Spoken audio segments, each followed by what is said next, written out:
Informasi lainnya, saudara, keterbatasan tak menjadi penghalang untuk menggapai cita-cita. Hal itu dibuktikan Syifaur Rahmah, gadis penyandang disabilitas di Banda Aceh, mampu meraih segudang prestasi sejak dari kecil. Namanya adalah Syifaur Rahmah. Gadis tunanetra bawaan lahir ini sehari-hari menghabiskan waktu untuk mengabdi di Sekolah Luar Biasa Negeri Banda Aceh untuk mengajarkan anak-anak disabilitas agar mereka mendapatkan hak pendidikan yang setara dengan anak-anak normal lainnya.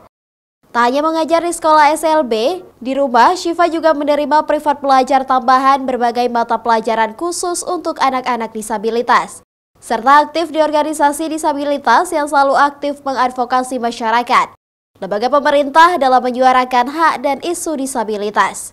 Meski mengalami keterbatasan, Syifa memiliki semangat yang tinggi untuk belajar. Bahkan ia hanya sekolah dasar di sekolah luar biasa. Selebihnya mulai dari SMP, SMA hingga kuliah ia di tempat umum bersaing dengan anak-anak normal lainnya. Hingga ia mampu menyelesaikan kuliah dengan predikat cum laude di Universitas Siah Kuala Banda Aceh. Selama saya bersekolah dan saya berkuliah, tentunya tidak semua yang saya hadapi itu mulus ya. Jadi pastinya ada tantangan-tantangan yang saya hadapi, terutama ketika saya berada di lingkungan yang mereka belum paham sama sekali tentang disabilitas. Jadi di situ saya harus berperan aktif, saya harus mengadvokasi mereka juga, memberitahukan bagaimana cara mereka untuk memberikan pembelajaran kepada seorang disabilitas seperti saya. Dan alhamdulillah mereka menyambut kehadiran saya dengan cukup baik.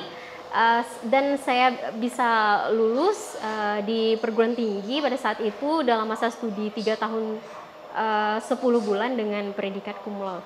Berbagai prestasi diraih Syifa sejak kecil, mulai dari juara cerdas cermat tingkat Provinsi Aceh, juara 1 Tilawatil Quran Tilawah cabang tunanetra putri tingkat nasional, juara festival lomba seni tingkat nasional, dan masih banyak lagi.